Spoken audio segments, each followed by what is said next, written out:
विष्णु जी की जय हो। आज की वीडियो में अपने जानेंगे कि दशा माता का व्रत कैसे किया जाता है, इस व्रत को करने की सही विधि क्या है और इस व्रत में हमें कौन कौन से नियमों का पालन करना चाहिए। तो सबसे पहले अपने जानते हैं कि दशा माता का व्रत कब और क्यों किया जाता है। दशा माता का व्रत चैत्र माह के कृष्ण पक्ष की 10वीं तिथि के दिन किया जाता है। दशा माता का व्रत घर परिवार के बिगड़े ग्रहों की दशा या बिगड़ी हुई परिस्थितियों को सुधारने के लिए किया जाता है। इस दिन महिलाएं दशा माता यानी कि माँ भगवती की पूजा और व्रत करके अपने गले में दशा माता का डोरा पहनती है ताकि परिवार में सुख समृद्धि, शांति, सौभाग्य और धन संपत्ति बनी रहे।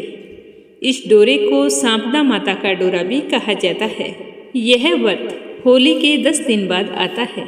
हिंदू पंचांग के अनुसार साल 2025 में 24 मार्च सोमवार को रखा जाएगा।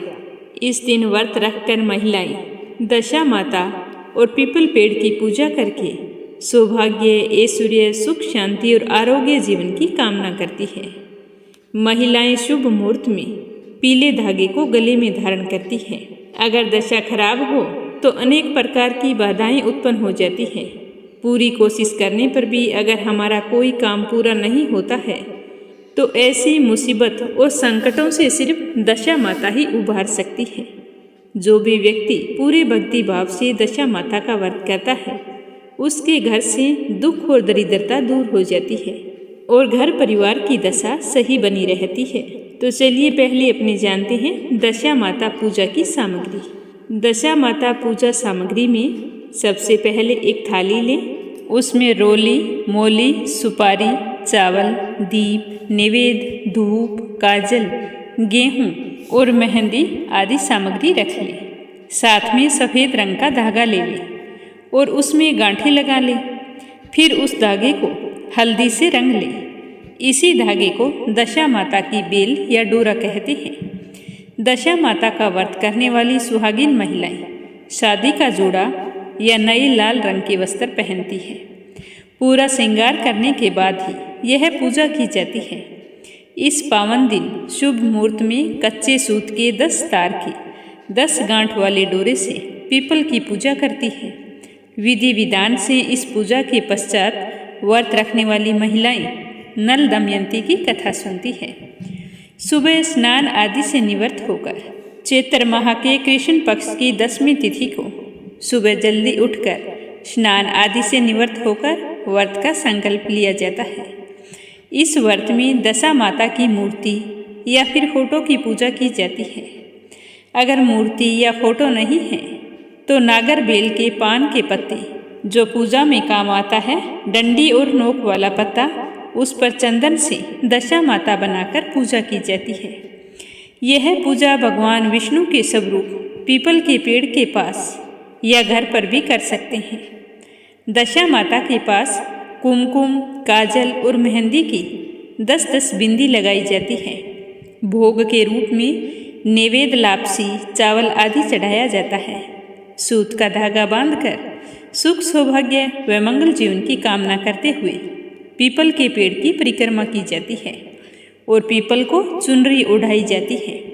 10-10 गेहूं के दानों की 10 ढेरी सजाई जाती है। लड्डू, हलवे, लापसी या मीठा रोट, इनका भोग 10 ढेरियों के पास लगाया जाता है। फिर 10 गांठ का डोरा पूजा में रखा जाता है। दशा माता और 10 गांठ वाले डोरे का पूजन अक्षत, पुष्प आदि से किया जाता है। पहले दीपक जलाएं, उसके बाद में धूप करें और जो पिछले साल का डोरा है उसे भी पास में रखा जाता है। इसके बाद अपने मंगल जीवन की कामना करते हुए नल दमयंती की दशा माता वाली कथा कहते हैं और सुनते हैं। कहानी पीपल के पेड़ की पूजा के बाद कही और सुनी जाती है। कई लोग इस दिन 10 कहानियाँ भी सुनते हैं। पूजा करने और कथा सुनने के बाद में महिलाएं दशा माता का पूजित नया डोरा अपने गले में बांधती है और फिर इस डोरे को व्रत रखने वाली महिला पूरे साल धारण करके रखती है। जब भी कथा सुनते हैं तो हाथ में गेहूं के 10 दाने लेकर थोड़ा सा गुड़ रखकर उन्हें रोलते हुए कथा सुनी जाती है। कथा सुनते समय ना तो बीच में बातचीत करनी चाहिए और ना ही खड़े होना चाहिए। मन में दशा माता का स्मरण करते हुए हाथ में जो गेहूं की आँखें हैं उन्हें रोलते रहें और दशा माता की कथा एकाग्र होकर प्रसन्नचित मन से सुननी चाहिए। और कथा समाप्त होने के बाद में वो नया डोरा बांधा जाता है और फिर जो आपके हाथ में गेहूं के दाने हैं, पिछले साल का डोरा है, उसे पीपल के जड़ के पास मिट्टी में दबा दिया जाता है।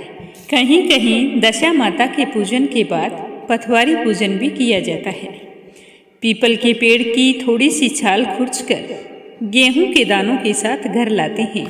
फिर इसे साफ कपड़े में लपेटकर तिजोरी या अलमारी में रखते हैं, जहां हमारे गहने या रुपए रखे जाते हैं। पीपल की छाल को धन का प्रतीक माना जाता है। कहा जाता है कि पीपल की छाल इस प्रकार घर में रखने से सुख समृद्धि का वास होता है। और व्रत का पारण करने से पहले एक थाली में 10 पूरी, 10 सिक्के, 1-1 रुपए के 10 सिक्के रख ले। 10 चम्मच हलवा रखकर घर की बुजुर्ग महिला को दे दे या फिर ब्राह्मणी को देकर उनके चरण स्पर्श करके आशीर्वाद प्राप्त करना चाहिए। दशा माता की पूजा विधि पूर्वक करने से माँ की कृपा सदैव बनी रहती है और घर में नकारात्मकता दूर होकर सुख समृद्धि का वास होता है।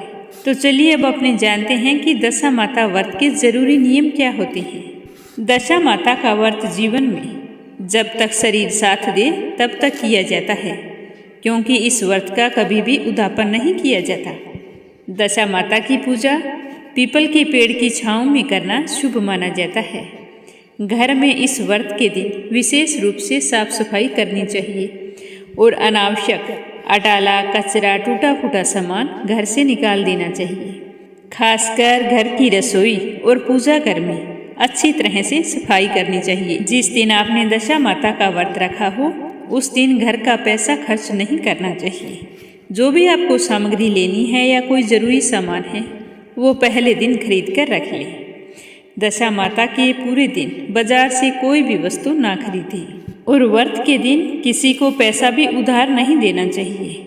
इस दिन अपने घर की कोई भी वस्तु किसी को नहीं देनी चाहिए और ना ही किसी से कोई वस्तु या पैसा मांगना चाहिए। दशा माता व्रत रखने वाली महिला दिन में सिर्फ एक बार भोजन करती है, वो भी बिना नमक का भोजन किया जाता है। मान्यता है कि इस तरह सच्चे मन से दशा माता व्रत को विधि विधान भक्ति भाव से करने से 1 साल के अंदर ही जीवन से जुड़े हुए दुख और समस्याएं दूर हो जाती हैं। दशा माता का डोरा साल भर गले में पहना जाता है, लेकिन यदि दशा माता का डोरा साल भर अगर आप नहीं पहन सकते हैं तो वैशाख महीने के शुक्ल पक्ष में किसी अच्छे दिन डोरा खोलकर रखा जा सकता है। उस दिन भी व्रत रखना चाहिए और सांपता माता की कथा सुननी चाहिए। उसके बाद ही डोरे को उतारकर सुरक्षित रख देना चाहिए।